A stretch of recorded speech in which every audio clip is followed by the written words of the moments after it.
Everybody listen to We're Not Wizards. Because we are the best. And we're not wizards. No matter what anybody says. Goodbye.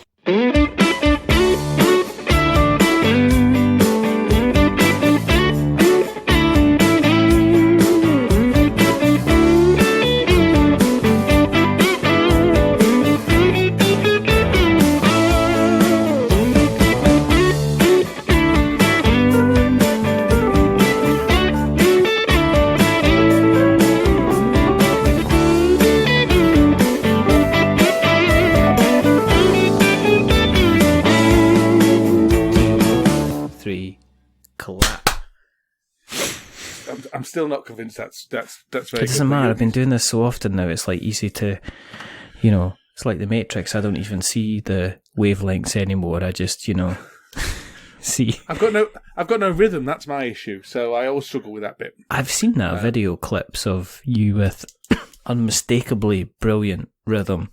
Dancing. Yeah, fantastic rhythm that you ended up hiding yourself away as close to the wall as possible, just in case lives were lost.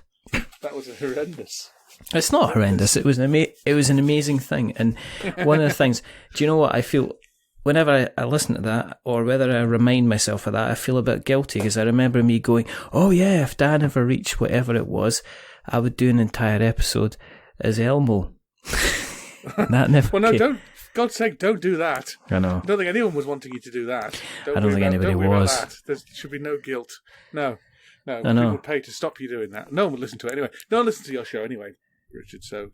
I know it's just like it's nice to know that my family repeatedly kind of download it as much as they can, just to kind of like give me something to do, because otherwise I would stop doing podcasts and I'd start visiting them instead. Exactly. Come downstairs. That would be would be the disaster for your partner and children. Exactly. So.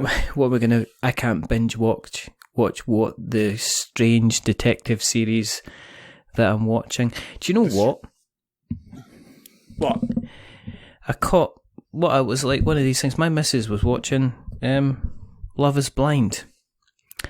Did you hear about Love is Blind, Dan? I don't consume television. I am above such tawdry practices. Right, so I'm going to explain what Love is Blind was about. Okay. Yep. So it's essentially six or seven couples who, men and women.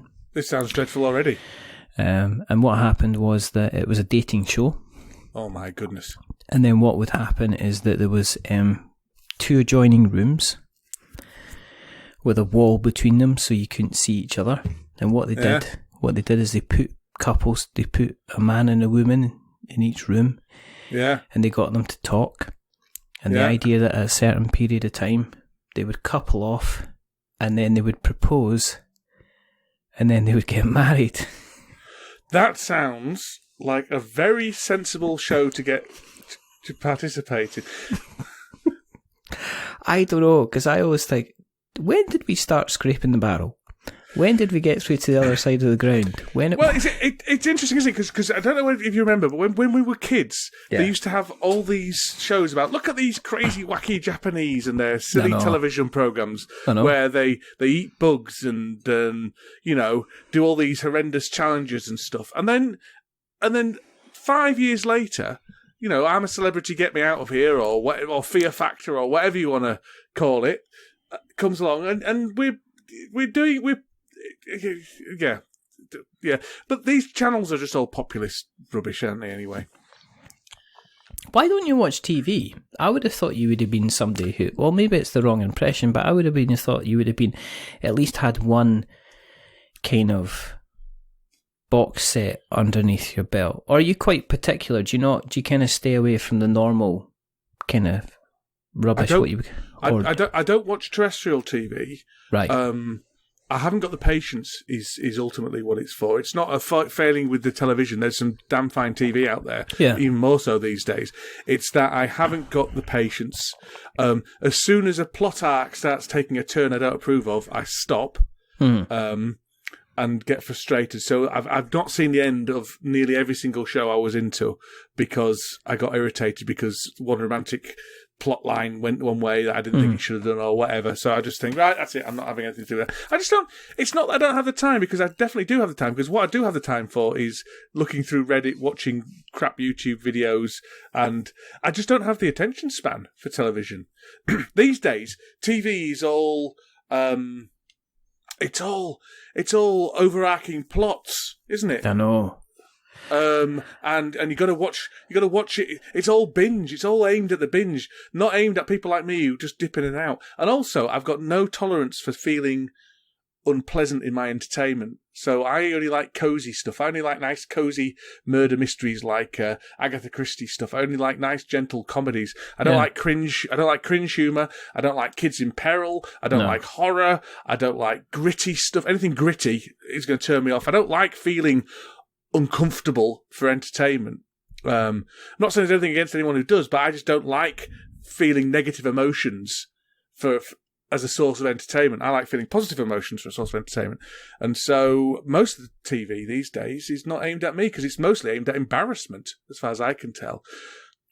It's very much a kind of a, let's put this person out there and let everybody either like them or not like them or go after them, and it can always be a little bit cruel in some respects. And you find later on there's sometimes like a redemption arc. I mean, for as much as I kind of like complain about the kind of the reality shows that I end up watching, and I usually end up watching because I get to the weekend, I'm just like you, I'm just trying to relax. I just don't want to fight it, and my wife will put on something, and she'll put on like The Bachelor, and they'll edit it, and they'll have like the series kind of evil woman or evil guy, and then what happens is they always go through a redemption arc when it appears that bad editing or very, very good editing has put them in a bad light, and then you actually find out what they're really like, and it turns out they're actually really decent, just normal people, and they're just made out to be bastards. And even then, that's all manipulation as well, isn't it? There's a very interesting episode of, I think it might well be Reply All, where they, but it might not be as well, but it's some kind of podcast, some big podcast. Might be in This American Life, actually. One of those types of things, where they talk to somebody in The Bachelor and who was in The Bachelor, who was The Bachelor, and he was trying to game the system because he really liked this girl, but he could tell the producers were trying to put this up, so he pretended he liked that one, so this other one didn't get thrown off. It just, and then he ended up walking out, and it was a big thing, and it was just really interesting. But all that stuff, I mean, we shouldn't be watching any of that stuff. That stuff, we need to learn our lessons. You know, how many suicides do we need before reality TV? It's modern day.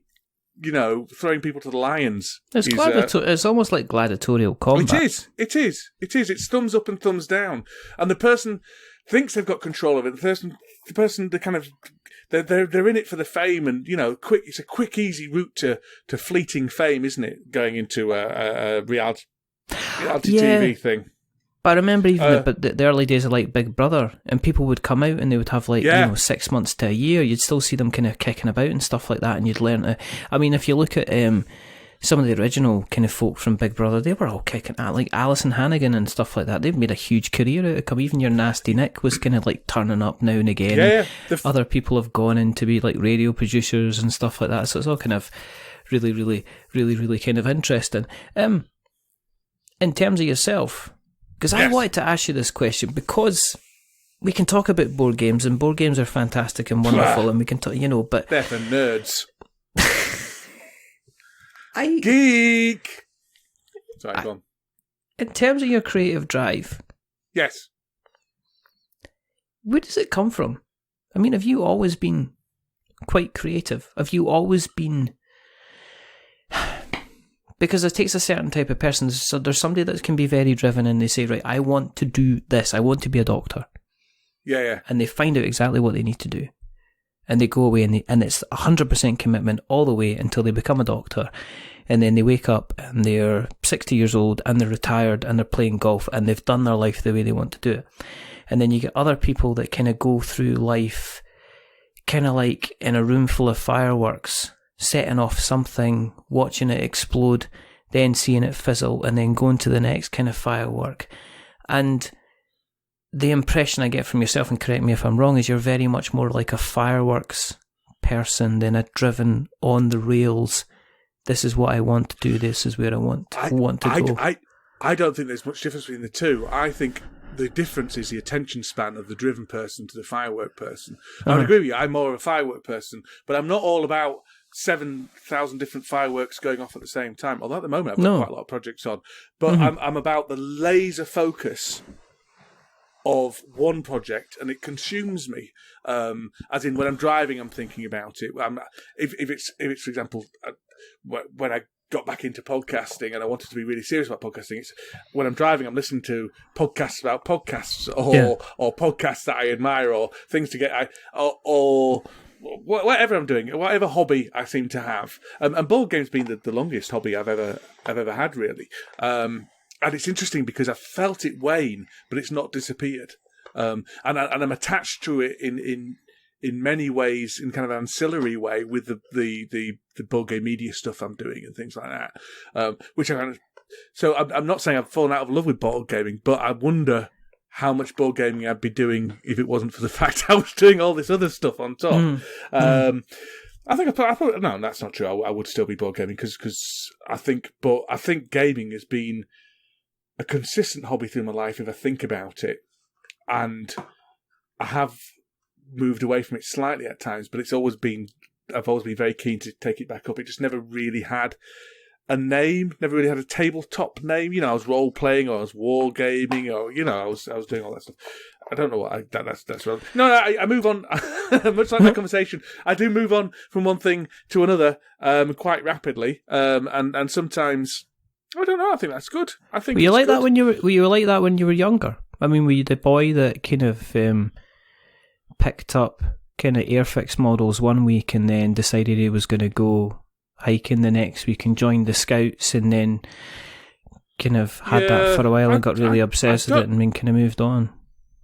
I don't remember being like that until I was about 25. No, I think I probably must have been. Huh. But I don't remember doing... because I used to... I think I was, because I used to write little bits, and I used to publish my own newspaper for my friends and stuff like that. So I must have been. But I'm creative in a weird way in that I've got no particular talent. So I'm just kind of creative in a self-aware that this isn't any quality stuff. It's just doing it for the fun of doing it. And I think that's a positive thing. I'm not in it for... I could never be creative for money, because I've tried to be creative for money before. I've had a freelance writing jobs and stuff like that, which brought in not a wage, but it brought in enough money to make it worthwhile. Yeah. 400 quid a month type stuff about 10 years ago, which is quite a lot, really. That's not bad. Yeah, it was probably about a quarter of my wage from my full-time job, if that makes any sense. So I was earning all right money. It was useful money, but I hated it. I hated it because it was a job. So I only like doing it for fun. I think creative stuff. You're very good at You're very good at kind of not kind of grabbing the zeitgeist and running with something, because I know of. Because you'll get people that will come along and they'll take something that's very popular and they'll put their spin on it. Whereas you seem to consistently take something slightly out of the ordinary, but kind of like do something special with it. And it's very rare to see that. I know some people that are very, very good at saying, well, I'm just going to copy this and then we'll just do it. And it kind of looks okay, but it's a bit crap, to be honest. And then you don't see them again after 6 months because they've woke up one day and realised it's kind of crap. But you seem to have this habit of taking an idea but actually really kind of making it work. And that takes an awful lot of hard work. I mean, there's not been the testament to what you made with This Game Is Broken is that there's not been really another board game panel show. I was convinced there was going to be another board game panel show. I was convinced someone else was going to make one, which wouldn't have been a problem. I mean, there's Flip's Saturday Morning Serial, which comes close, but you could argue that we were doing something vaguely similar to what they were doing on their Flip the Table podcast. I mean, I don't know, because I never actually listened to a Flip the Table podcast, because until someone said this game is broken, it's a bit like Flip the Table, wasn't really on my radar. And then as soon as they said that, I thought, well, I'm not listening to it in case it is the same and I'm copying it. I don't want to get the sort of Randy Knizia thing about not wanting to copy somebody else's stuff. I don't agree. I think I'm just taking stuff that exists elsewhere and applying. I think I'm more of a cook than an alchemist. There's none of my ideas. I mean, the Letters from Huddersfield thing is a bunch of spoof letters to board game designers and board game companies and things like that, with a kind of certain significantly exaggerated character of my own character, and done for comic effect. It's kind of gentle. As much as the TV show Last of Summer Wine is mocked and things like that, I really value that gentle, nice, calm humour. Yeah. Do you know what I mean? Yeah. I mean, it had slapstick as well, but underneath it all was a very philosophical, gentle humour that was never about being unpleasant to anybody, and it was never about embarrassing anybody. It was just this gentle silliness, really, and that's what I kind of want to do in my my Letters from Huddersfield. This very gentle humour, but silly humour, but not wacky humour, because I'm not a big fan of wacky. I don't know what's going to go. Oh, but the people have been doing spoof letters since time immemorial. You know, there's the Henry Root letters and the letters from the Time Waster letters and the letters from Idiots. Is it something like that? Yeah, but why is nobody else done any more tabletop related ones? Do you know what I mean? Well, there doesn't seem. Is it because? Okay, here's the thing. Is it because to do that takes a hell of a lot of work and it takes a little bit of imagination? You've got to kind of be switched on. I'm not trying to blow smoke up your ass, but I'm just saying that, you know, you go on about this an awful lot, that board game media in itself hasn't reached the levels it could do, because it still seems to be playing quite safe. And you seem to be quite willing to kind of step out of that a little bit and play it a little bit safe, a little bit less safe, almost like take an awful lot more risks than other people kind of are willing to do. I would argue there's no risk because I've got nothing to risk. I'm not taking. I mean, the only risk is no one watches it or people don't like it, and that's fine because I don't care. So it's not a risk, is it? It would be. The issue is I don't want to do this for a living, and as soon as I came in to the board game media, I wanted to mess about and have a bit of fun. Yeah. And make some friends rather than make this for a living. Whereas a significant proportion of people coming to board game media thinking, in fact, a significant proportion of people coming to all creative pursuits these days thinking this is going to be a side hustle. The economic state we find ourselves in with no jobs. I mean, I'm flying all over the place here. I happen to have a job for life. Yeah. I've got probably the most stable employment within the UK, I would argue. It's not guaranteed. I'm a nurse within the NHS, so I've got a very good pension. I'm paid relatively well. I'd argue the amount of responsibility I take, I'm paid slightly less than appropriately, but nevertheless, I paid more than the average wage in the UK. Mm-hmm. I'm backed up by a very strong union. As long as I don't do anything ridiculous, it's going to be. They can't just fire me. Yeah. And so I'm in a state where, as long as I keep turning up to work and don't do anything inappropriate, I've got a job for life. Now, not many people can say that these days, and there's this big culture of having to have a side hustle, having to have a portfolio career where you're making a bit of money here, making a bit of money there, blah blah blah blah blah. And sometimes that's good because sometimes constraints can actually feed your creativeness because the more space you're given, the more space you take up. And often that means a lack of editing, whether that be written word editing or video editing or podcast editing, because I don't edit any podcasts. So I think sometimes constraints can be really useful because otherwise you fill it with rubbish. Basically. And that's what I'm doing. I'm just filling the world with rubbish. The fortunate thing for the world is I usually get bored of something and move on. Otherwise it would just be full of Dan Hughes crap. It's getting full of Dan Hughes crap. I'm quite conscious at the moment because I've just come out of a period of what I would describe as depression. And professionally speaking, I would describe it as depression as well. I had a very dark, very, very dark 3 months and a quite dark 6 months. And I've come out into a very energized state. I certainly don't think I'm manic or anything like that. I don't think it's anything to worry about. But I'm feeling alive again, and I'm feeling motivated again. I'm popping again, and my creative ideas are popping again. And as a result, I've ended up, creating a second podcast for myself, starting basically 2 video series for myself, and then relaunching this Letters from Huddersfield thing, and vaguely thinking about making a book out of it. It's not going to last. We'll see. Something's going to give. I don't know what it will be. I don't know which of those things it will be, or if I start taking on another project, or I start doing something else.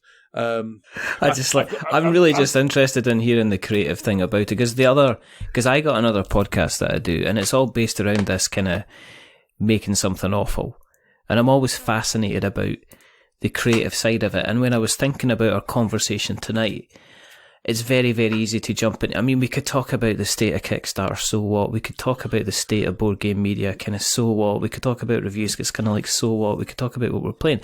But I'm fascinated to know, because there are certain people that are lauded extremely highly within the board game media space, quite rightly so.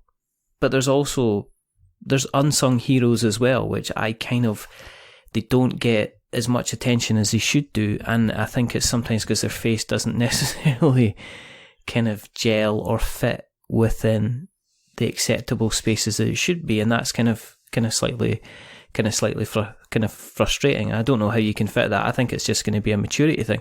But someone like yourself, you seem to just be the type of person who will say, well, let's just try this idea. I don't give any monkeys. As you say, you've got kind of nothing to lose, and you're just quite willing to go ahead and put something out there and see what happens. And people kind of really like it. I mean, Sporadically Bored, right, has gone from being like a chat to now it's in like a community. I take it that wasn't the aim when you started off. I take it you didn't sit down with Mike and say, right, okay, let's just chat, have a laugh. Goes, are you sure, Dan? And you'll be like, yeah, shut up.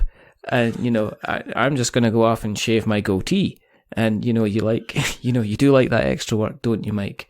And, but then I take it you didn't say, right, okay, so after 3 months, let's get the community going, and then let's plan this, and then let's do this. And I take it that was never ever. You just said, well, let's see what happens, yeah? Yeah, we just had a chat. But, I mean, I would argue that one of my strengths, and something there are a number of things I could have done as a career. Mm-hmm. I think I'm a good nurse. I think I'd make a damn fine vicar, bizarrely, even though I'm an atheist. Other than the believing in God bit, I think I'd make a damn fine vicar. And I'm not convinced you actually need to believe in God to be a vicar. I think you need to tell people you do. But anyway, so that's probably slightly more controversial than we want to go down. But I also think I'd be a good social media manager. I wouldn't want to do it because I think it's a soulless job, if I'm honest. It's like PR and stuff like that. I've got nothing against people who are in it. It's just I've always needed to feel my job means something. I've never needed to enjoy my job. I've just needed to feel it's worthwhile and important. But anyway, I'm good at fostering communities, but I think the key to fostering a community within the board game space is not to think you're anything special. And that's not saying you have to engage with absolutely everybody because you can't, because you've only got so much room in your head. I was thinking about this today, because I was listening to I was watching a YouTube video about battalions and regiments and things like that, and how things were split up within the army, as in command within World War II, and I imagine still to this day. And this guy was saying that generally, no matter what army it is, your commanding officer, that has in charge of about 100 people, because anything more than 100 people, you can't socially keep in your head. Yeah. You can't remember the names of them. You can't remember what they're doing. You know what I mean? All that kind of stuff. And so the reason Sporadically Bored is able to be such a vibrant community, I think, is because it's small.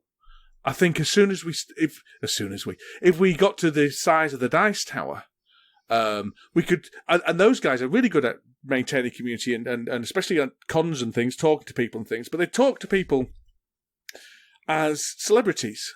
Whereas I don't consider anyone really a celebrity. Well, no, that's not true. They are celebrities, but I don't consider myself to be anything other than a gamer. And I don't want to have fans. I want to have listeners, and I don't want to have an audience. I want to have a community. Mm-hmm. And I don't know. I think that it grew up. The community grew up around Sporadically Bored because of the way we treat the podcast, which is messing about and not taking the audience for granted, but also not pandering to the audience and trying to attract more people. Mike and I have always said to say we don't want anyone to care if anyone listens is a lie, because everyone's, I'm a narcissist, same as anyone else in the board game media, and I think what I've got to say is interesting and funny, because that's who I am, because I'm a narcissist. But I also don't want to change. I don't want to alter what I do. If I have to alter what I do to suit the audience, then I'm going to stop doing it because I'm not interested. Because I've got nothing to gain as well as nothing to lose. I'm in it for me. Selfish. Did you have the conversation, speaking of selfish, when Mike, your second in command, Delicio...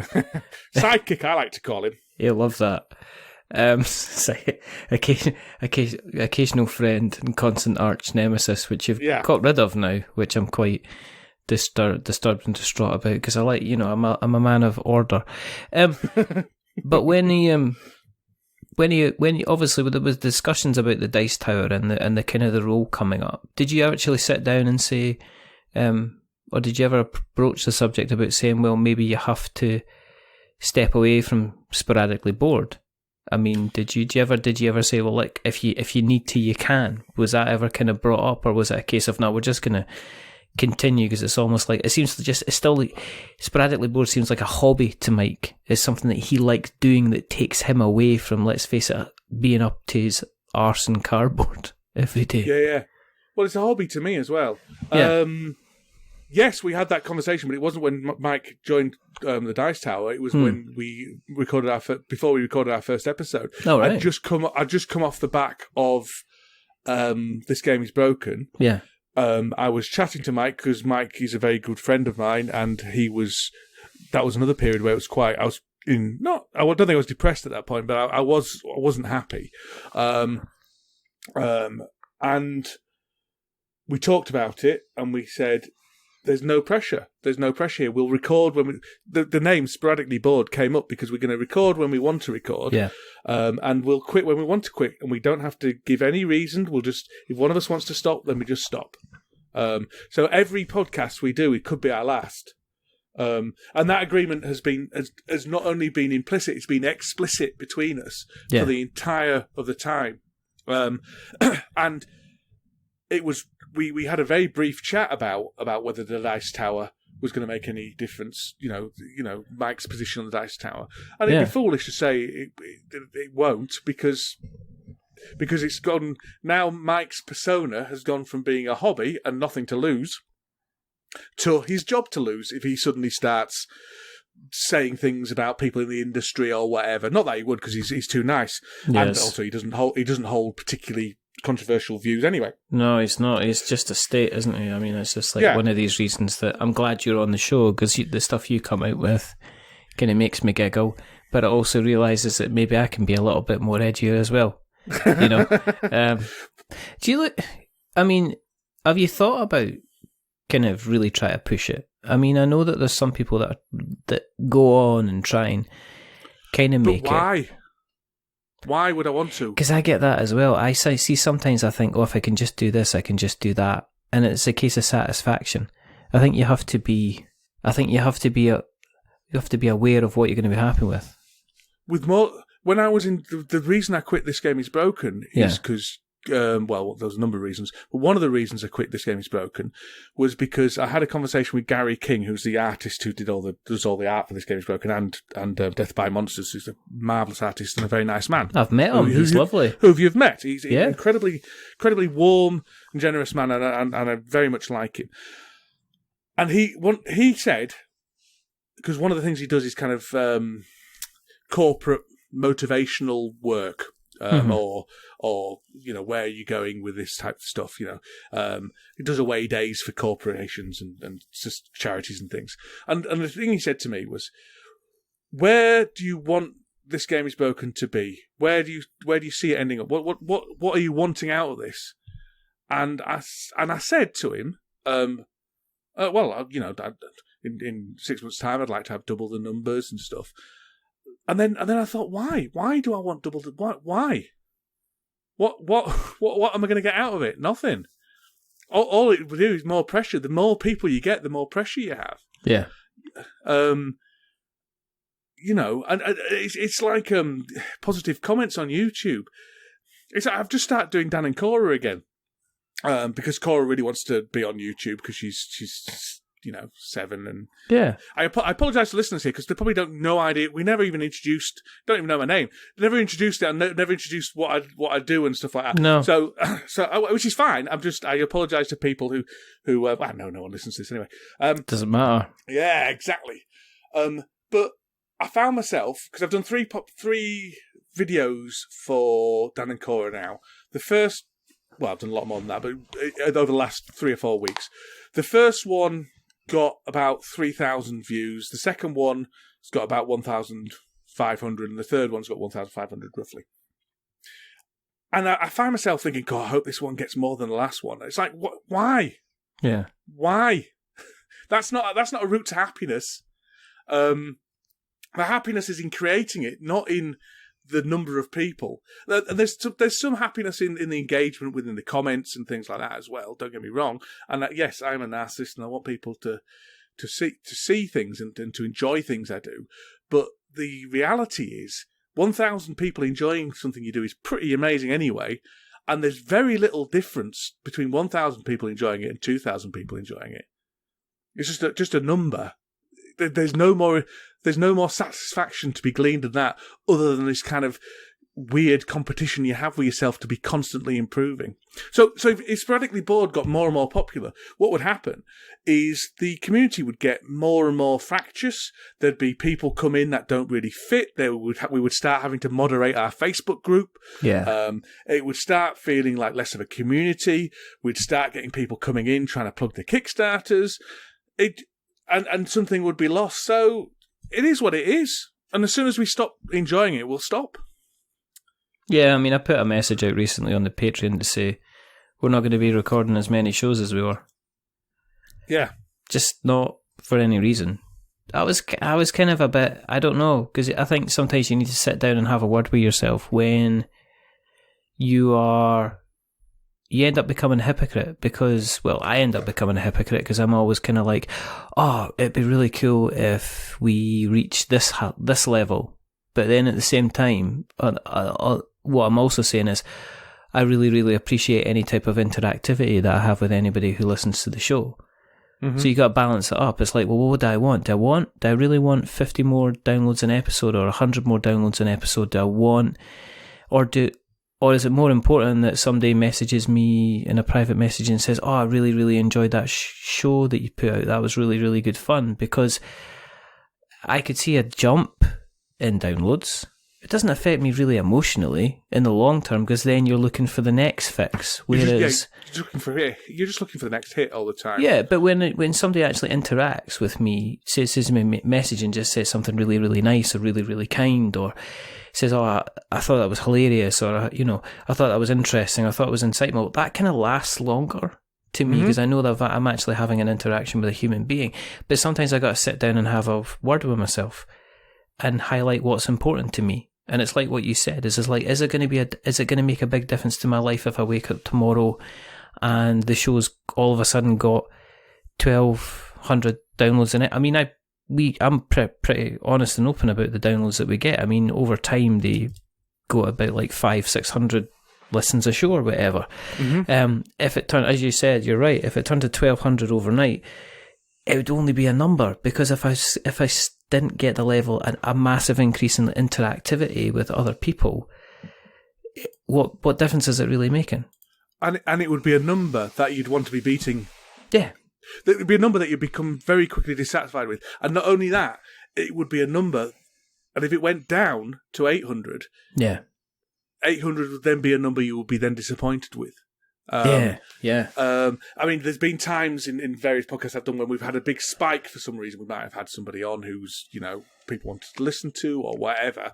And then the weeks after that spike, the same numbers we've been getting consistently before, but they feel disappointing. And it's like, well, that's not a good emotion, is it? That's not why you're doing it. I mean, and if you're focused on making this your career, and if you're focused on that and driven for that, then yeah, you need to be concentrating on stuff like that. You need to be tailoring your content towards what gets the clicks through, and writing clickbaity things and stuff like that. Yeah. And that's fine. And there's absolutely nothing wrong with anyone who wants to do that. I've got no criticism. I've got admiration for people who've got that focus and drive, and they want to make a second career, they want to make a bit of extra money and things like that. No problem at all with it. But that's the way to make things sterile for me. Yeah. I'm not sitting here saying I don't care about numbers and I never look at my stats, because I do, because I'm an egotist. Like every, I'm also, I don't think it's possible to get through life without being an incredible hypocrite. And I'm an incredible hypocrite. But and I'm thinking about writing this book, and already I'm thinking, well, I wonder if I can get, I need to make it worth doing, not financially, but I need enough people to read it and things like that. And how would I do that? Would I do Kickstarter? Who could I get to do the cover? I wonder if I could get someone famous to do the cover. All that kind of stuff. So it's. I suppose I'm all part of it that way. But as far as Sporadically Bored goes, then it's just it's a hobby. It's a hobby. Do you still get excited by it? I mean, do you get to the point where, have you ever done an episode where you're like, I'm not really feeling this today, but and then you have to put the happy-go-lucky Dan Hughes mask down to kind of get through it. And that's what I was doing for the last half of the year on Sporadically Bored. I mean, the thing is, I always enjoy speaking to Mike, and I've never been in a place where I haven't been able to be entertained by having a conversation with a friend. Yeah. So I've been lucky in that respect. So I wasn't that far down. I was mildly depressed, I think. But yeah. Well, yeah, I do sometimes, but there's never any pressure to perform other than me. I'm really tired, Richard. I'm really tired. I was up till 12:30 last night podcasting with Mike, and then I've not slept today. So that's not very, very good. Yeah. So it's kind of. I was kind of, because I was expecting you to be the kind of the dancing, entertaining man that we all know. And I apologise. Well, you start asking me proper questions. Well, I can't help it, because, as I say, I'm genuinely interested, because you get the chance. Oh, let's have a joke and let's talk about let's. I don't know. I've got a glasses case in front of me, and I've got I've got a juice glass, and I can see I've got a model of the blockade runner from Star Wars, and then I've got a radiator to the right of me. I want to ask him, how would you rank them, Dan? That's what I'm interested in. Oh, yeah, the second podcast. Yeah, maybe I should plug that. Order from Chaos. I've got another podcast called Order from Chaos at the moment with Mike and Matthew. I'm not sure that, as I say, there's a lot of me out there at the moment because I'm particularly effervescent creatively.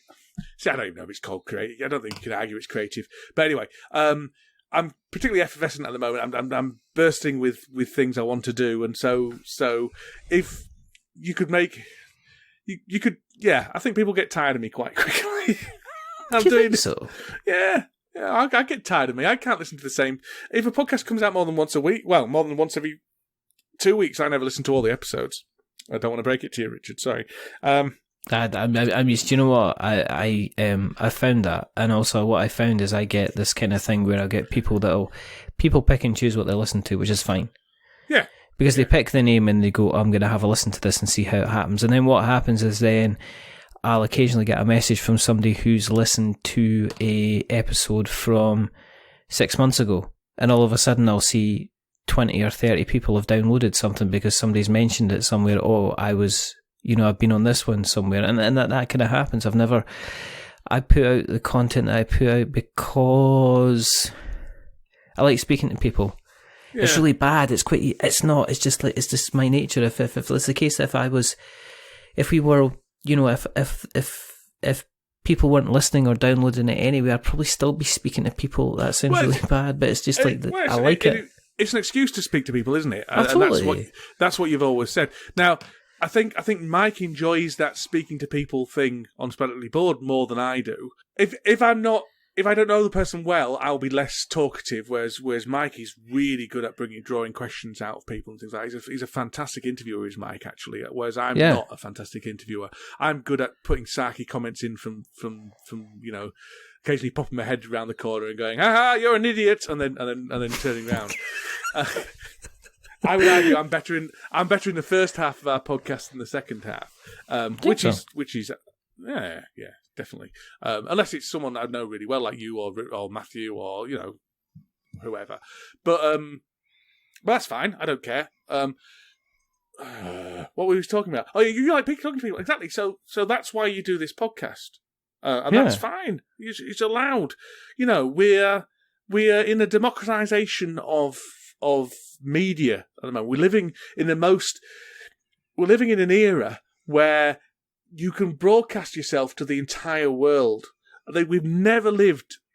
There are no gatekeepers. The only gatekeeper is you live in a first world country. That's where your gatekeeper is, because you need the financial resources, which are pretty paltry. I mean, it's what, $15 a month to host a podcast, less if you do it on one of the free services. Yeah. So pretty paltry. I mean, but that's paltry for us. But somebody living, who's on a bare minimum in China or India or a second world country or even a third world country won't have the access to that. But if you are living in a first world country and have a job, then you have got the opportunity to broadcast yourself to the entire world, whether that be video for YouTube or podcasting or whatever. Any person in the world can pick up this podcast, which is incredible. It's an incredible privilege to be able to do that. Now, there's a lot of noise out there because there's a lot of people doing it, but that's fine as well, because everyone's allowed to do it. That's okay. And it doesn't matter if you're rubbish, because you're allowed to. You express yourself. Where it comes unstuck is when you believe that you either should or deserve, which are two different things. Yeah. But both can be to be popular and successful, and you start comparing yourself to other people, because that makes you unhappy. Comparisons to other people makes you unhappy, no matter where you are in life. Because there's always going to be a bigger fish, and then if you ever reach that level, if you get bigger than Blue Peg, Pink Peg, then you're going to be looking at the dice tower. What was that? A snort? A snort of derision? No, but they are big and they're quite scary, and I'm kind of looking at it. I mean, I stop. I kind of listen to a few board game podcasts, but I've forgotten about... at the beginning, do you know what I did? I really, really thought about, let's do some research, let's find out what people are looking for. And I found out very, very quickly that if you go and try and emulate what other people are doing, then you don't enjoy it. No, exactly. And that there is actually an audience out there.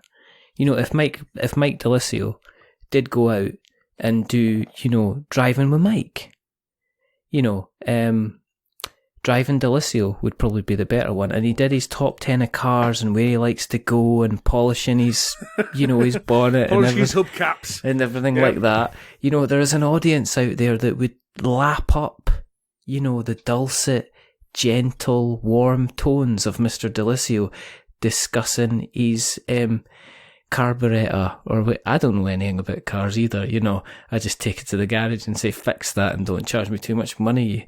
You Mr. Man that you are. So I think it's like you can get caught up on saying, "Oh, who's going to like this?" And I think that's the dangerous thing. If you just it's easy to lose heart because you're not being true to yourself, and that's why I kind of. At the beginning, I kind of really cared about that, but now I'm just like, well, I'm just going to have people coming on and we're going to have a chat and I'm going to miss out sections or I'm going to make up new stuff or we're just going to muck about and it's all going to be fun. And then it's really funny because for me, as long as the winner for me is if the guest at the end, when we stop recording, turns round and says, that was really good fun, or I enjoyed myself, or I was nervous, but you made me feel relaxed, and I've won, then that's a win for me. Mm-hmm. I don't, you've made your own win conditions, haven't you? That's the key. Yeah. And there's nothing, as I keep saying, there's nothing wrong with wanting to be more big more successful and things like that. Because if they're your win conditions, then that's great. I think the biggest lie ever sold to us was do what you love and you'll never work a day in your life. Because I genuinely have not experienced. I think do what you love and you'll always be working overtime and worrying and working in your time off. And, you do what you love and you'll never get a day off in your entire life, I think is probably more to the point.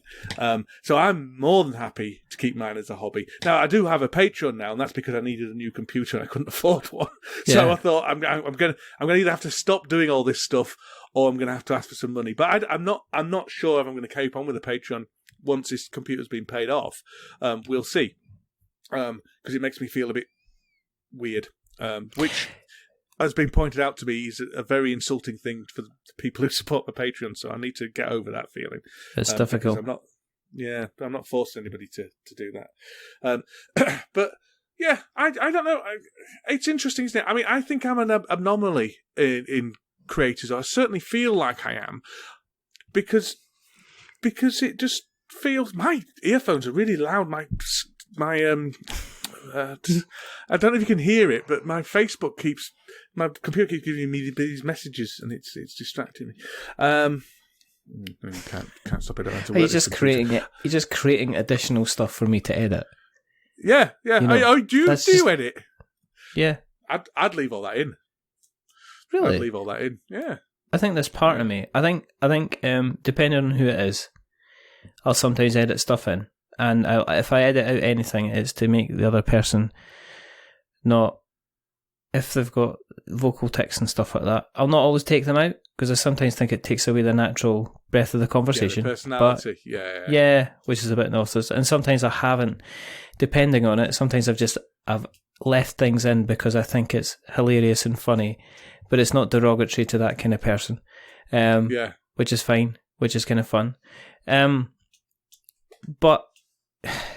yeah, I mean, the whole creative process, as I say, yeah, we're right. The whole creative process can be difficult for some people, easy for other people. It seems to be pretty kind of easy for you.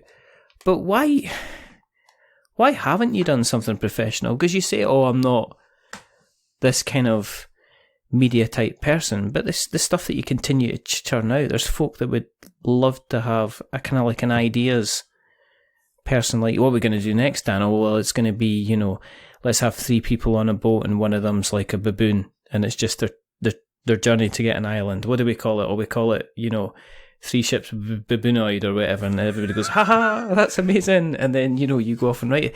I mean, is it just, have you not thought about doing that, kind of pursuing it a bit more? I know you're talking about the book, The Letters from Huddersfield and stuff, which sounds fantastic and fun.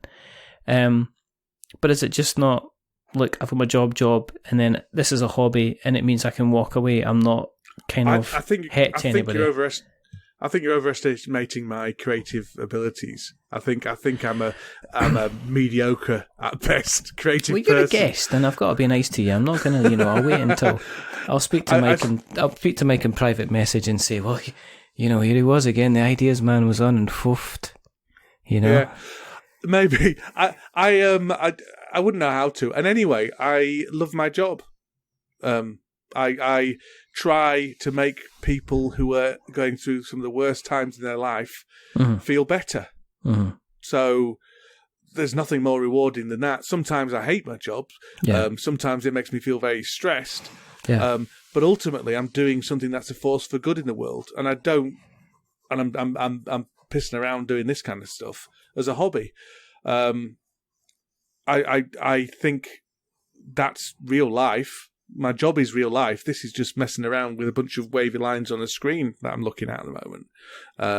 Talking to a disembodied Scottish weirdo. So you're so kind. You say the nicest things. Do you feel under pressure to put more stuff out in the Patreon then? I have been. Yeah. That's interesting, isn't it? I've felt that's probably what got me pushed me forward to. I've been the idea for the Order from Chaos podcast has been floating around in my brain for a long time, but the thing that probably prompted me to email Matthew and say, "Shall we do this then?" Because I've been batting it around with him for a while. Was probably, well, I've said I'm gonna. You're supporting me to do my creative stuff, so I need to do some creative stuff. Which in reality, probably people would have been satisfied with just a sporadically bored podcast and the occasional video on the Dice Tower. Going back very briefly to the stuff about wanting to grow your audience as well, and going back to the topic of hypocrisy, I also would like to point out I'm incredibly hypocritical about that because I had a ready-made audience. I didn't have to do any audience building because what happened was I was contributing to the Dice Tower and I stole a chunk of Tom's audience and took them with me. So when I did This Game Is Broken started off with the first episode, bang, 500 downloads on the first episode on the first day, then another 600, 700 as time went on. And the reason we were able to get those kind of numbers is because we were on Board Game Breakfast and all of us said, we're just doing this thing as well. So I mean, and Tom's always been incredibly generous, and that's what Tom pays his contributors in. The smaller contributor he pays. That's what he pays people in. Is exposure, and I know that's a dirty word sometimes, isn't it? At the moment, I know, but it is actually real stuff because it's the type of I mean, if somebody comes up to me and says, "Oh, could you record a voiceover?" and it's like, "Yeah, okay, what's it for?" "Oh, it's for my Kickstarter." And what you can do? Well, when the campaign comes out, it'll be in, it'll be listened to by the 25 people that are going to pledge on it. Whereas, Tom's audience at the Dice Tower goes into like tens of thousands, if not, hundreds of thousands, if not more. And if you're putting out rubbish on there, then you're not going to be able to steal any of that audience either. But if you're coming across as genuine, and people and people would like to follow you elsewhere, then you can go. And it's not an explicit thing like that. I mean, you just volunteer your time on Board Game Breakfast anyway. No one gets paid on Board Game Breakfast, so you volunteer your time, and the thing you get is more eyeballs on your stuff, which is what 90% of us are in it for anyway. And if you're in it to try and get an audience and get bigger somewhere else, then you get the opportunity for people to follow you there. It's, this has never been anything official or anything, but that's certainly how I've always treated being as part of the Dice Tower network is the access to Tom's audience that he has spent years, decades building up with consistent, and I don't care what anyone says, consistent high quality work. Yeah. and consistent charismatic work. I think that's more to the point. I mean, Tom's a very charismatic individual. And again, he has his detractors, and the reason he has his detractors is because he's so big that I had a Dan and Cora video I put out, and I got 150 likes and 3 dislikes. I'm like, why would you even dislike that video with a kid in it? But anyway, whatever. But if you magnify that by the amount of people that Tom put out, aware of Tom's existence, then those 3 dislikes starts becoming almost like a stadium full of people saying you're rubbish, which can't be easy. And he gets back as well, because he gets, he's done statements about different things, and then people have went, oh, you're just, and he's had a lot of kind of negative feedback for some stuff, which is just like going, well, fair play, Tom, I tell you, Tom has his detractors, but I stand by my opinion that he's one of the most, I don't know how to say the word, he's got the most integrity and honesty of anyone I've interacted with in the board game media world. There's, anyone who says he's a shill or whatever just does not know what they're talking about. He's made significant risks for his own moral compass. Uh-huh. He's consistently stands by his principles. Whether you agree with those principles or not is up to you, but they're generally wholesome principles, generally. Mm-hmm. I don't know what his political views are. I suspect I will disagree with some of them, but then I suspect I will disagree with everybody. Some of everybody's political views are. But as a whole, he's a man of integrity. And he's a very kind man as well, and I very much admire him, actually. So yeah. Do you look back on?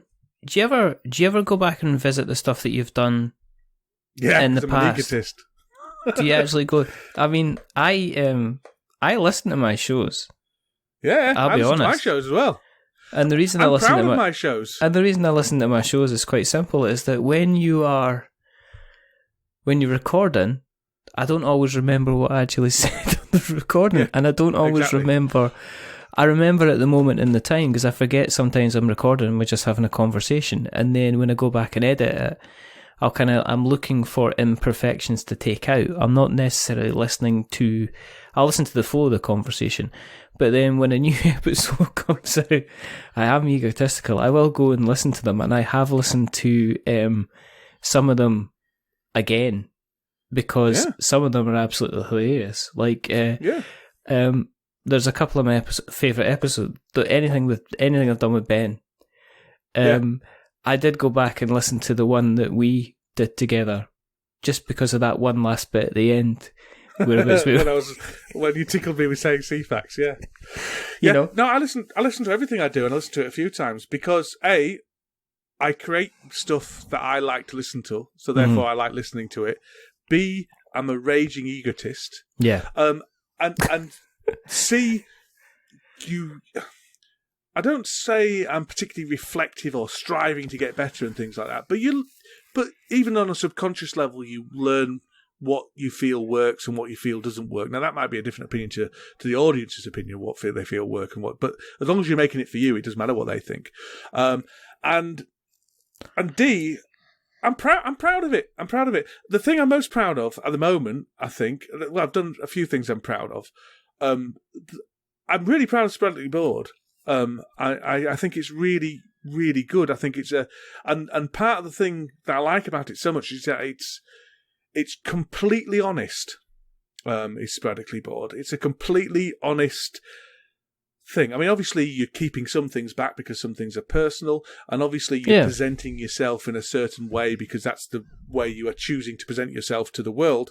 But everybody, I mean, that's true in every single social circumstances. You are making decisions about the way you present yourself because this is the picture you want to present to the world at this moment in time. So there's nothing to be, there's no harm in that. But it's consistently honest, I think. And also, for a board game podcast, we talk a hell of a lot more about our personal lives than anyone else in the business. I don't think there are similar banter shows. I mean, the Board Game Snobs do a amazingly funny. They're incredible. I mean, I think you said they're one of the best out there, and I was like, yeah, but then I was like, I kind of drew a blank because it's the way they approach things. There's no one does what Board Game Snobs do better. No.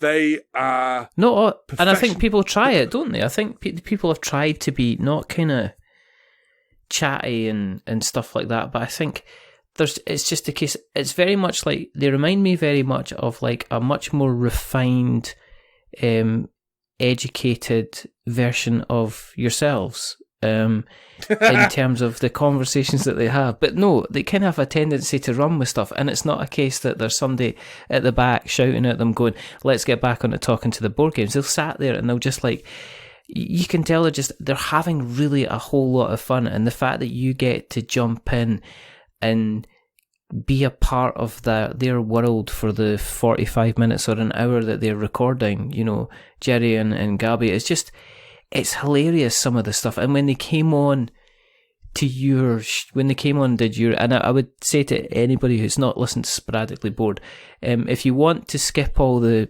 climb up to the plateau, the highlight of the entire show, listen to the Board Game Snobs version. Obviously listen to the ones where I've guessed, because they're hilariously tragic.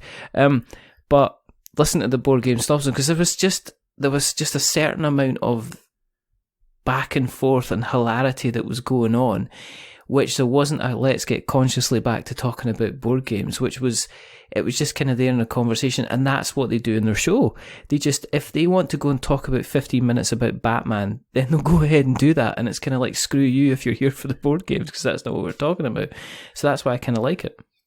Yeah, well, I mean, we do something similar. I mean, they started before us. I think in most recent podcasts, me and Mike said they're copying off us, but they're not, because they started off before us. They're copying off us, and they're better than us. And I would hurts, doesn't it, when you get shit like that. Yeah, well, they're not copying off us though, because they've got more episodes than us. They began before us, so.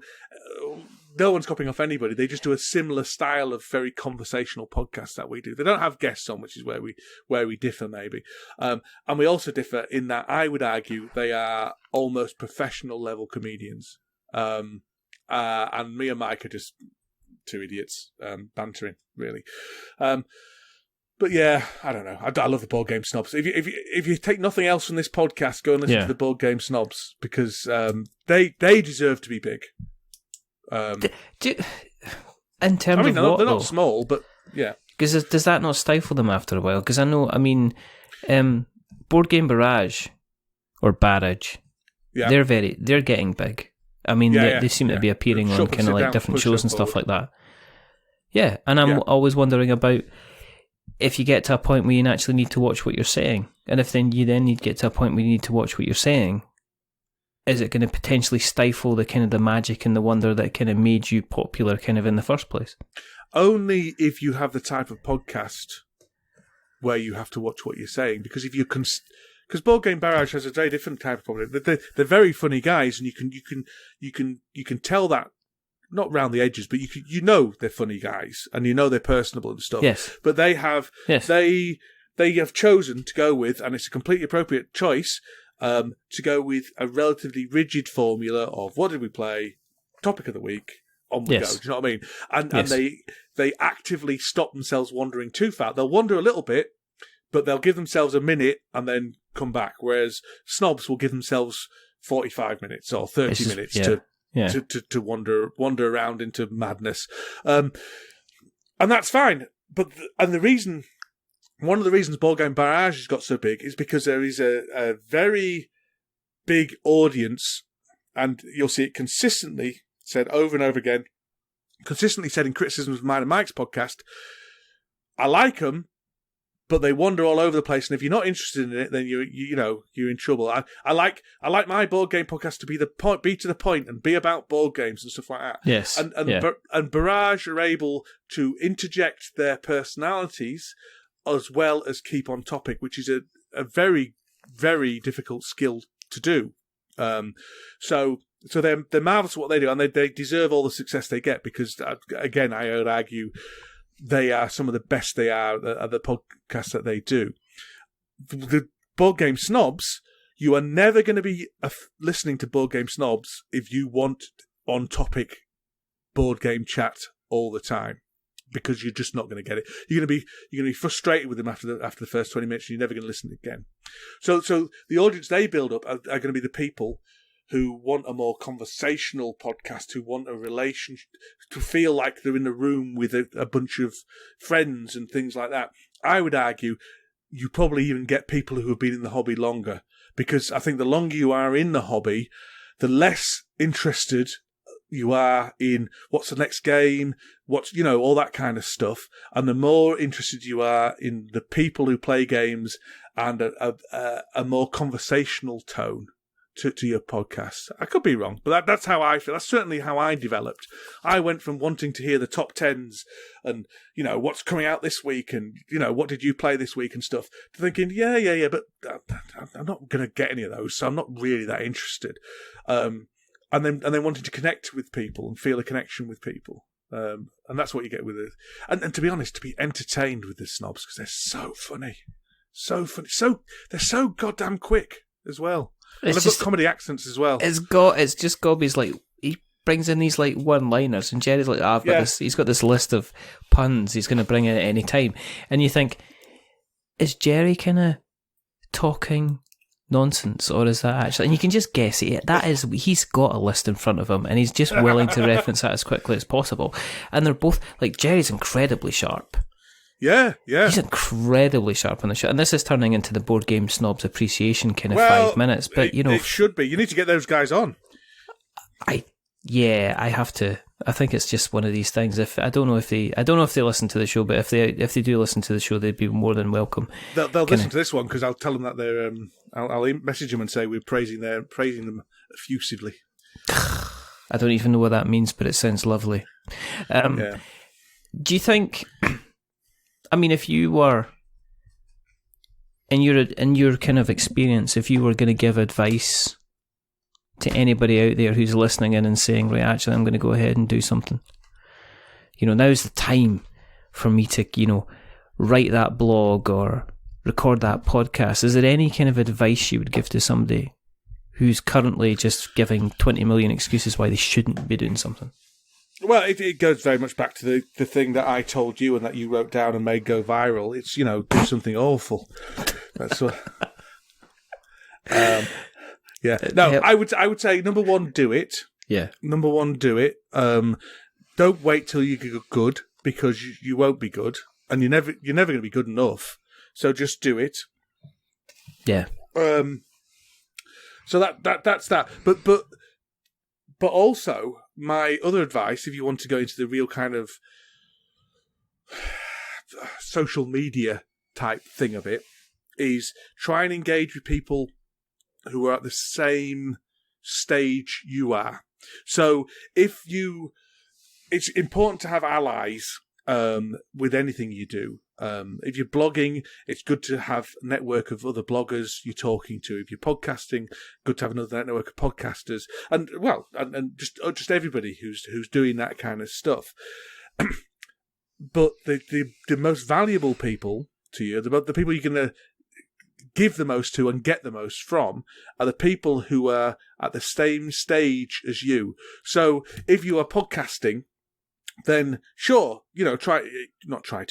engage with Rodney Smith and the Dice Tower and on all this kind of stuff, but also engage with the other person who's just as small as you, because you're on the way up, and you'll pull each other up, and you'll have similar experiences, and the cross promotion will work because you're going to have similar type of audiences, and you feel on a par with people, size-wise and things like that. So my genuine advice is look to your peers for some support and make networks with support and things like that, because it's incredibly valuable to feel like you've got an ally. Because when you're blogging, or when you're writing, or when you're, which is the same thing as blogging, or when you're podcasting, or when you're making videos, what you're doing is screaming into the void, especially at the beginning, because there's no one there to watch. And something really valuable is to feel like there's people beside you screaming into the void as well. Yeah, yeah. So that's my big tip is find your peers and network with them, which I hate the word network, but make friends with them and find people you respect in your peers. Like the Board Game Snobs, I'd argue ourselves and the Board Game Snobs are roughly the same level. And I just like engaging with them, and yourself, Richard, and Ben, and all these people. Yeah, yeah. I think the only thing I've learned recently is that you don't decide how well received something's going to be. Yeah. Because as I've learned over the time, there are... Because you speak to names, yeah, and you kind of like... the big. It's like... And I always tease Mike with this, because one of the biggest download shows we've ever have is the one with Matthew Jude. Well, and he's always got the biggest download shows in ours as well. We tell him the opposite, but his are consistently the biggest download shows in ours. Yeah, and you know, Mike is on that list, and he's on there, you know, in the top 10 of all time. But then there's kind of random ones as well that and I don't know. And I would, if you told me write down the top 10 list of the most downloaded shows you've ever had, I would have never guessed the ones that are on the list. I would have come up with ones that are completely different. And I think it's really difficult to assume that the show that you're about to release, this is going to be the big one that's going to get you noticed. I think if you're going down that line, then you're trying to please other people instead of yourself. And then you should try and get a job doing it, because the only thing that's ever going to please you is making sure you're getting a paycheck at the end of the month. The thing about stuff like that as well is if you get some really big names, they are less likely, in my experience, to promote the show they've been on. They're more likely to feel, well, I've done them a favour by going on, and that'll do.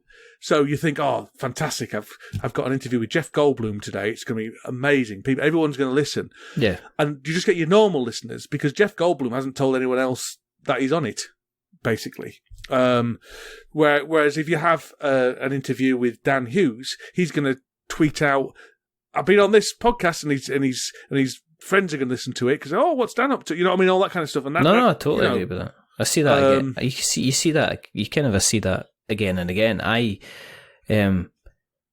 not seen it as much myself in terms of kind of, but there are some, I think the guys, because I speak with Kickstarter people, I'm kind of lucky, is that people who are doing their best to get their name and their campaign out there as much as possible will generally kind of say, oh, I've been on this podcast, you're right. And there was some people that kind of, who, as you said, are quite well established, who will be less likely to do it. I do get some people, depending on the experience that they had. Because it's really strange, because I'm also one of these podcasts that I have a lot of guests that have not podcasted before, or I also have a lot of guests that haven't listened to a lot of shows that I've done. Which is strange, but it happens. But that's because everybody's experience is completely different. So it's kind of weird that way. But, it's kind of good fun. No one's listened to your shows, Richard. That's the. Well, we know this. We know. We all download it, but we don't listen. Well, I know Mike kind of says he downloads he says a lot of things. He says a lot of things. He's got to maintain this kind of nice guy appearance. Nice persona. We all know it's bollocks. I know. Yeah. You know that we've been doing this kind of like Dan Hughes Appreciation Minute. I do. They're the only episodes I listen to. It's a good job you point them out to me. I was going to wonder if you wanted to say anything about Mike and Mike DeLisio. Yeah. Mike, no. I want to say things about me. I'll tell you what, right? I'm not going to gush all over Mike. Mike knows how important he is to me, right. and he knows that he has fast become one of my best friends. So that's all that needs to be. That's all that needs to be said. Okay, really. and what about your good self? Do you want to give us maybe a couple of choice sentences about why you're so amazing? Why I'm so amazing? No, it's not. I'm not saying, I'm a titan of the internet. That's for other people to say. But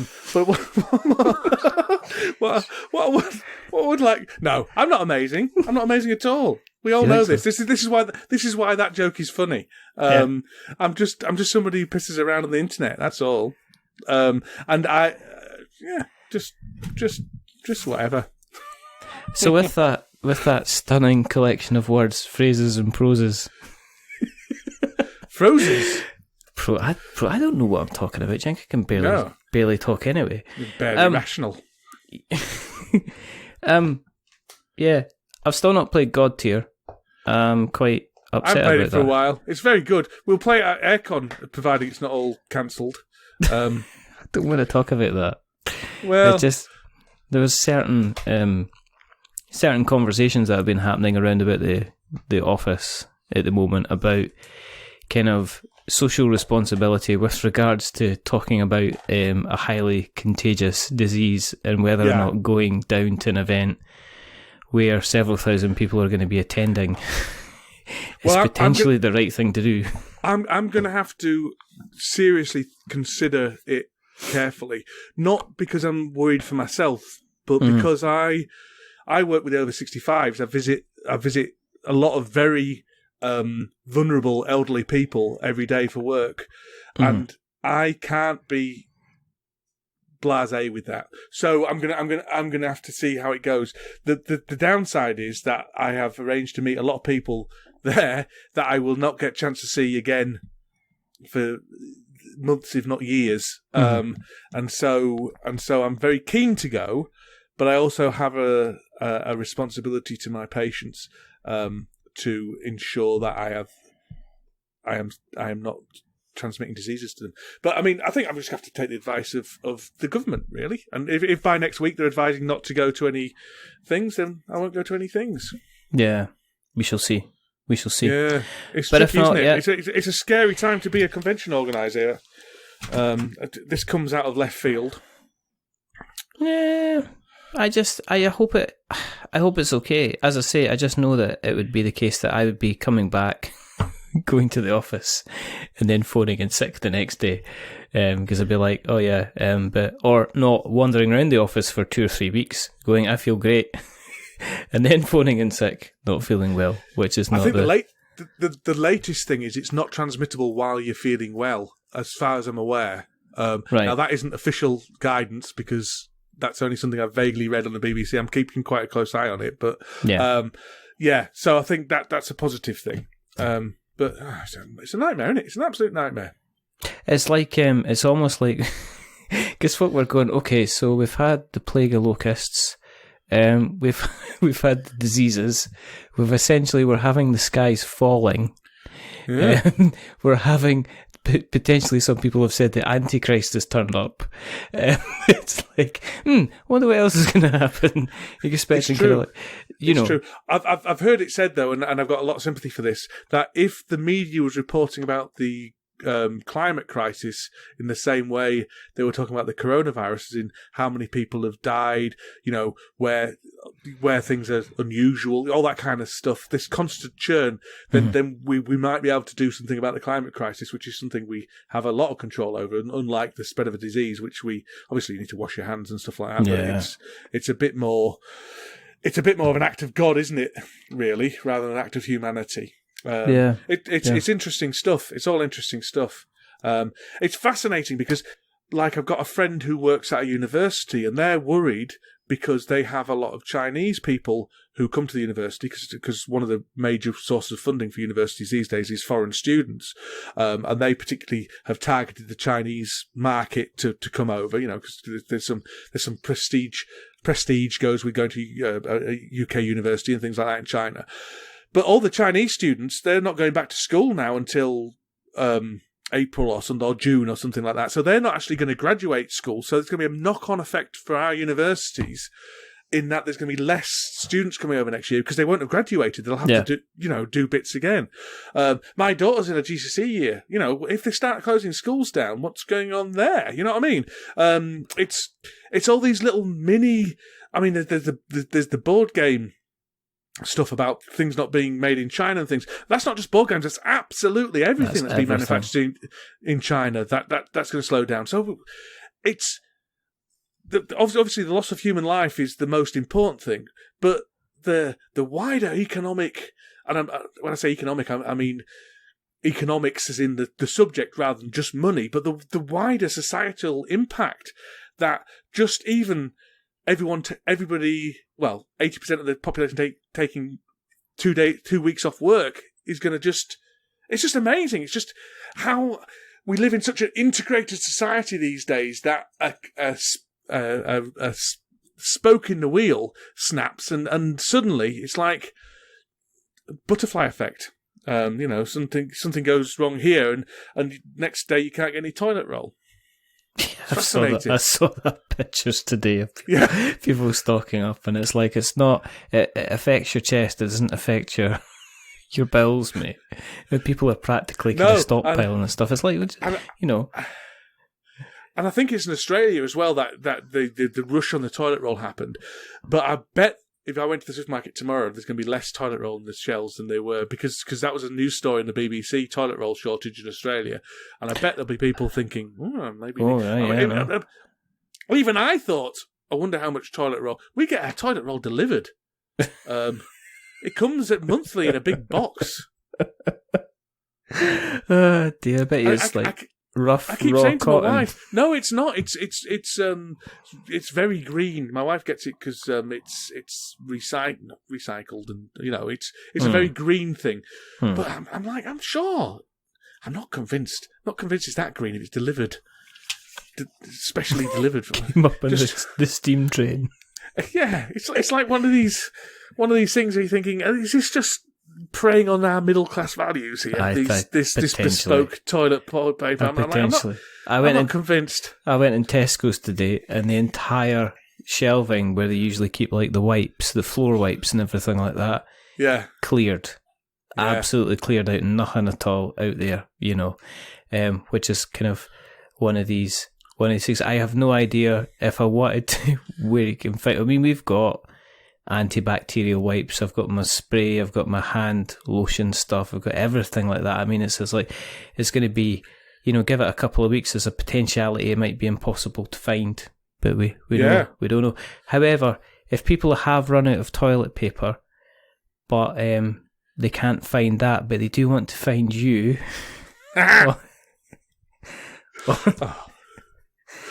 where can they find you on the internet webs, Mr. Hughes? Well, I'm all over the shop at the moment. I've got a podcast called Order from Chaos, where this isn't a board gaming podcast. This is where myself, Matthew, Jude, and Mike Delisio rank 5 unrelated objects and put them into the correct order, best to worst. I have a podcast called Sporadically Bored, which is where I talk about board games now and again, but usually just talk about a load of rubbish, generally. I have so I've got the Sporadically Bored podcast. I do videos at the moment on Dice Tower. If you search for Dan and Cora, I do videos with my 8-year-old, well, 7, but very nearly 8, 8 on Saturday, year old daughter. We do kids or family game videos, and I'm very proud of those as well. I think they have a genuineness and an honesty which people seem to like, because I have to, because I can only do it in one take because she won't tolerate anything more than one take. So whatever you get, whatever you film is what you're getting. There's no messing around. One Kate Cora, they call her. So there's that. I've been on Board Game Breakfast a few times. I'm on this Thursday, which tomorrow that is. So you won't. That'll be too late for this one. But I'm on that now and again as well. And I've got Patreon. Yeah. Which is, if you search for my Patreon, Dan Hughes. And currently I have revitalised my Letters from Huddersfield series, and I am spewing those out. I've written another one tonight, actually. I'm spewing those out to my Patreons as they come in, and I may make a book out of them, or may not. I'm just entertaining myself with them at the moment, and we'll see what happens there. So that's where I am, all over the shop. Excellent. If you want to go and visit I was going to say, if you want to go and visit a higher class of store or shop, you can find us on the internet webs as well. Just go and search for We're Not Wizards, and you'll find us in all the different places and staces and sometimes army bases. Just Twitter and Facebook and all the other places. You can find us by semaphore at the moment. We're also on stereographic 3D images if you search for them, funnily enough. You can see like the big sign. It's not funny, but it took a long time to work. But if you like what you've listened to tonight, then go to the Apple Podcast or tell people about us, because that's more important than Apple Podcast. That is how we spread. Yes, it is. Tell people about us, because that's how we spread. Make sure you wash your hands after you've listened to us as well, because we're a bit. Have you got a lipid outer layer as well? I certainly have a lipid outer layer. And if you want to hear a good podcast, then go and download the Board Game Snobs podcast. And make sure you give them 5 stars. Give them 5 stars and tell them that we sent you. Absolutely, because don't give them 10 stars, because you don't want to make them big-headed. But don't give them 1 star. I hate this bit. It annoys me. Because you don't want to make them cry, but give them something in the middle, like a 5, because they're a bit average and wonderful at the same time. Yeah, whatever. Well, look, you're so cliched. Get a new bit. I can't help it. I tried a new bit, and then do you know what I got told? I don't like the new bit. I like the old bit instead. So there you go. Who told you that? Who told you that? Lots of people. Important internet people with important internet opinions, as is always. There's only a couple more things to do. The first thing is to thank you very, very much for coming on. It's all right. I apologise for talking so much. I'm going to have to listen back to this now, because I'm not even convinced I know what I said. So I apologise to everybody. I'm very tired, but also caffeinated, which isn't a good combination. It's not a good combination at all. But we appreciate you coming on. And the second thing is to say goodbye, because we know he's not a wizard. No, he's not. We know he's not a wizard. So I'm a wizard. Shut up. It's a goodbye from the rather wonderful Abracadabra, Luminos. You shall not pass. I'm a wizard, everybody. Say goodbye. I am a wizard. Say goodbye, you fool. Goodbye from Wizard Dan. And it's a goodbye from me. Remember, stay safe, roll 6s, make something awful. Don't have fucking Dan Hughes. Remember, you're a wizard. Remember, at all times, everyone's a wizard. We're all wizards here. Everyone has a little bit of wizardry inside them. I personally have Mr. Magica. That's the wizard that I am. Oh dear, is that Stanley Baxter? Mr. Magica. Yeah. It was a series of kids' books, and then I think they made it into a TV show. He had grey hair. Yeah. You had a little thing, a bit like Something About Mary, apart from not quite as rude. A little sticky out bit of hair that used to waggle when he cast a spell. That's me, Mr. Magica. And Richard is... which wizard are you, Richard? Dumbledore. You're not Dumbledore. You're not nowhere near the right status to be Dumbledore. You're more like some kind of Snape. You're not even cool enough to be Snape. Voldemort. But I think Lupus, the important thing is probably Lupus. Yeah. I don't think it's called Lupus, is he? I think it's called Lucas. Lupin. Lupus is Lupin, that's it. You can be Lupus the wizard. Anyway, the important thing to remember here is Richard is a wizard. That you've heard it here. He's admitted it finally. Thank you very much for listening to We're Not Wizards. You can find us on all the appropriate things. Thank you and goodbye. Goodbye.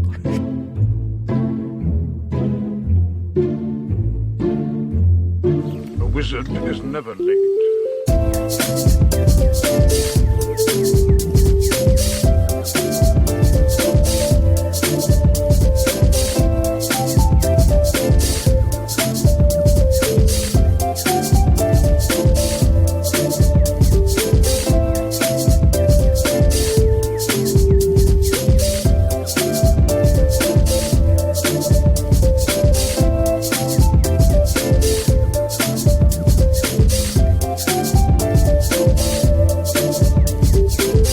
Nor is he early.